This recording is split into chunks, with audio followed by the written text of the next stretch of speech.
komik bir kronik sıkıntısı var. Adam motordan soğumuş ya. Kaldırıma sürttü. Bir şey yok, bir şey yok. Yok bir şey yok. Kapı mapı açmayın la. İsterse böyle 20 milyon falan tıklanacak olsun. Yok abi. Ne güzel motor lan. Ya korkutayım böyle. Geliyorum.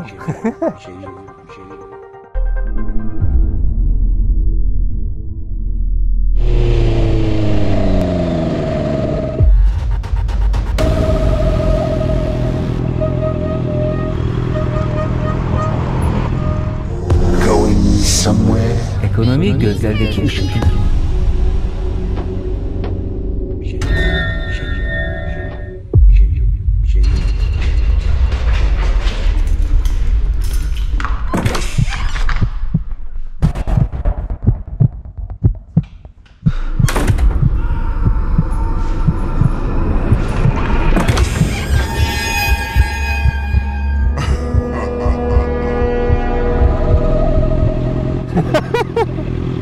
Abi bu ne?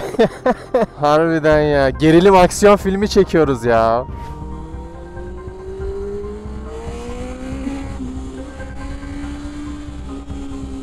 Şuradan 2 dakika akıttık hemen. O ne lan? Evet sevgili kankalarım. Girişteki Hollywood tarzı teaser'dan sonra sorunun ne olduğunu umarım anlayabilmişsinizdir. Anlayamadıysanız da şöyle söyleyeyim. Ön frenimizden garip garip sesler geliyor. Düşük süratlerde geliyor tabi bu ses. Normalde bir de birden sıkınca asılınca gelmiyor. Sebebinin ne olduğunu düşünüyorsunuz siz? Mesela ben şu anda tam olarak bilmiyorum. Daha henüz Göktuğ'a götürmedim. Yani ustamıza henüz daha götürmedim.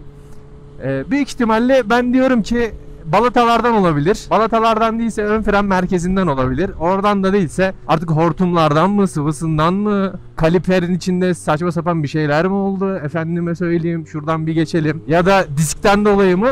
Ya siz kendi tecrübelerinizle başınıza böyle bir şey geldiyse yorumlara yazarsanız sevinirim. Daha ben de Göktuğ'a götüremedim dediğim gibi. Çünkü kendisi meşgul bayağı. Denk getiremiyoruz bir türlü. Şu dozere bir geçelim.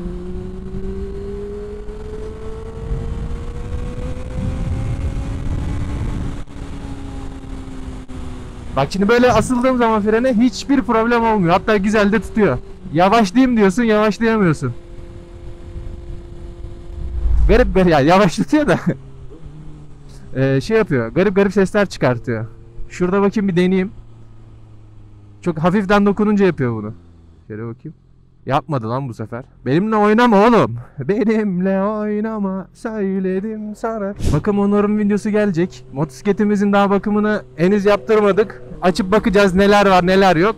Ama ben direkt frenden şikayetçi olduğumu söyledim. O da dedi abi hallederiz. Ben de alright dedim. Gel gelelim başka bir konuya. Profil fotoğrafı yaptırdım çok yakın bir arkadaşıma. Çok da güzel yaptı gerçekten. Eline emeğine sağlık. Ben çok beğendim. Aslında ben ona logo yap demiştim. O sağ olsun fazladan bir de bize profil fotoğrafı çıkarmış. Normalde zaten resmi çok iyiydi. Ama bir baktım böyle teknolojide artık tablette mi çiziyor, nasıl yapıyor ben de bilmiyorum. Çok güzel yapıyor. İşte sanatsal zekanın önemi diyebiliriz.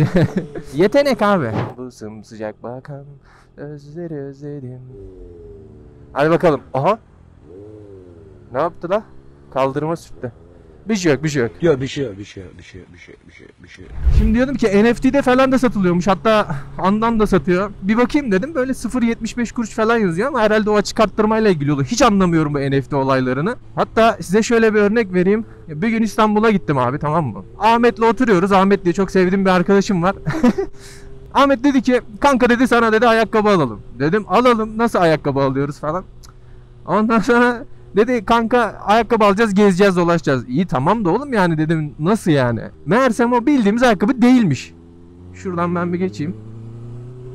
NFT ayakkabısıymış. Lan dedim o ne? Ne yapacağım ben bunu? Dedi kanka şu kadar dolar yatıracağız. Dedim. Ahmet sence ben deli miyim? Günlük böyle bunun vakitleri var. Arada bir çıkacağız, gezeceğiz, dolaşacağız. Sonra dedim bize ne kadar kazandırıyor? Baktım harbiden de iyi kazandırıyor. Bak sonra Ahmet gösterdi böyle. O aldığı ayakkabının parasını çıkarmış. Üzerine gitmiş bir ayakkabı daha almış. Yani 2 telefonda dolaşıyor. Sonra onlardan da biriktirdiği parayla bir ayakkabı daha almış. Onu da kardeşine vermiş.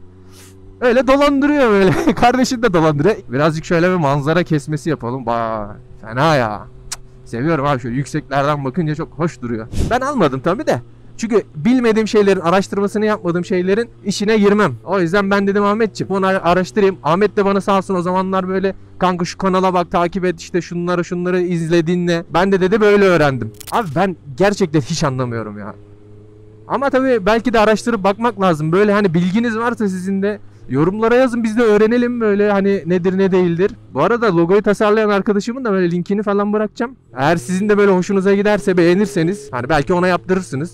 İlk sponsorumuz herhalde Handan olacak. Sonra aklıma başka bak ne geldi. Şimdi benim Anıl diye de bir arkadaşım var. Bu Anıl da kendine yeni motosiklet aldı. Çok güzel bir motosiklet. Bir chopper aldı. Bunun marka modelini şimdi söylemeyeceğim. Anıl gelecek bu hafta. Bakalım onunla da bir video çekeriz. Bakarız, motosikleti deneriz. Bize verdiği hissiyatı anlatırız. Bak Anıl'ın motoruyla ilgili şöyle kronik bir sıkıntı var. Ya çok komik bir kronik sıkıntısı var.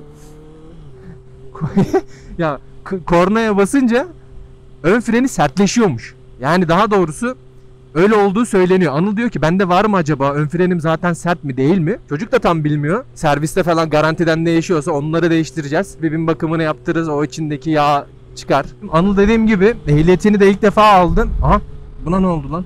Sen eğitmensin değil mi? Ehliyet kursunda öğretmensin yani. Adama öyle saçma sapan şeyler söylemişler ki adam motordan soğumuş ya. Ya var mı lan böyle bir şey? Bana anlattığı kadarını dinledim ya. Ya adam şunu söylemiş abi. Debriyajı birden sal demiş. Ne bileyim. Şimdi vites değiştireceksin. Nasıl değiştireceksin? Debriyajı sıkıyorsun. Anlattım ya işte. Debriyajı sıktığın zaman salarken yavaş salıyorsun ya. Hiç öyle bir şey söylememiş. Gaza hafif dokun bilmem ne. Yok böyle hiçbir şey yok. Debriyajı sıktın. Tamam şimdi sal gaza bas demiş. Anıl'ın motorda birden tabi salmış kendini. Stop etmiş. Normal. Kanka diyor korktum. Ya lan dedim tabii korkarsın, ben olsam ben de korkarım yani. Tedirgin olurum, korkmak değil de. İkinciye deniyor birden atılıyor motor yine falan filan. Evet buralarda dikkatli olalım. Sağdan soldan küçükbaş büyükbaş hayvanlar, köpekler fırlayabilir. Süratimizi biraz düşürelim. Şimdi ben hep diyorum bak bunu okuldaki, üniversitedeki okutmanlara, lisedeki öğretmenlere, doçentlere, bilmem kimlere çok iyi öğrenci olmakla, çok iyi araştırmacı olmakla eğitmen, öğretmen olunmuyor. Sen bunu formasyon dersini de alsan birine bir şey öğretmekle ilgili pek bir fikrin yok. Bu işi de sevmiyorsun. Sadece para kazanmak için yapıyorsun. Bence öğretmenlik harbiden kutsal bir meslektir. Yani neye öğretiyorsanız öğretin. Önemli değil. Neden kutsaldır? Çünkü gerçekten birine bir şey aktarabilmek, onu güzelce anlatabilmek çok önemlidir. Sen bunu beceremiyorsan zaten öğretmen değilsin. Sen sadece çok bilgili bir insan olabilirsin yani. O yüzden buna kızıyorum ben. Durumlar böyle yani. Anıl'la da işte bu konuları konuşacağımız başka bir videoda yaparız. Benzinimiz de az kaldı. Evet. Şimdi bir de benzin bitti videosu çekeriz ama. Ya hiç uğraşasım yok. İsterse böyle 20 milyon falan tıklanacak olsun. Yok abi. Kankalarım bir de normalde biliyorsunuz ben hiçbir zaman hiçbir videoda abone olun, beğenin, yorum yapın falan demedim. Ya zaten abone olmak isteyen hani gelip bakıyor. Artık herkes diyor çünkü abone ol falan diye. Ben de demek istemiyorum. Ama eğer bana destek olmak istiyorsanız yorum yapabilirsiniz. Yorum yapınca çünkü hem etkileşim oluyor hem de biliyorsunuz ben daha hiçbir yorumu cevapsız bırakmadım. Elimden geldiğince faydalı bilgiler vermeye çalıştım. Kendi tecrübelerimden bahsettim. Ulan bu çocuk da bir şeyler yapıyor ama hani ben bunu bir destekleyeyim falan diyorsanız, yani beğenip bir yorum yaparsanız çok teşekkür ederim. Çok makbule geçer gerçekten. Her şey için çok teşekkür ediyorum. Yine sağ olun, var olun. Öyle ya da böyle 3000 kişi olmaya çok yakınız. Her türlü destekleyen herkese çok teşekkür ediyorum. Benden istediğiniz bir video tarzı olabilir. Abi şunu da yap, işte kardeşim şunu da yapar mısın? Böyle bir video beklentiniz falan varsa ben tabii ki de seve seve bilgim dahilinde paylaşmaya çalışırım sizlerle.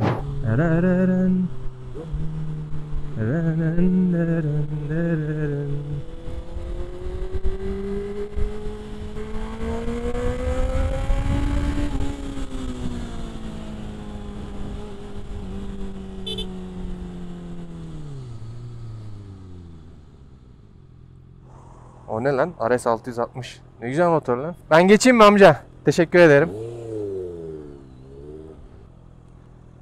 Teşekkürler. Geliyor, ses geliyor. Isınınca mı yapıyor acaba bunu ya? Ada sahillerinde bekliyor. Ya korkutayım böyle. Geliyorum. Hadi azıcık gaza bas abi. Eyvallah.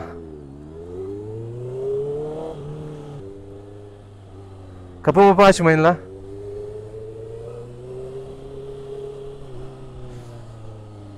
Kapı açarsanız vallahi girerim ha. Aman diyeyim aman.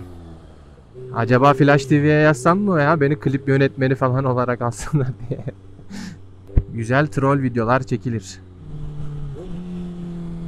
Evet kankalarım, sevgili dostlarım, kendinize iyi bakın. Hoşça kalın.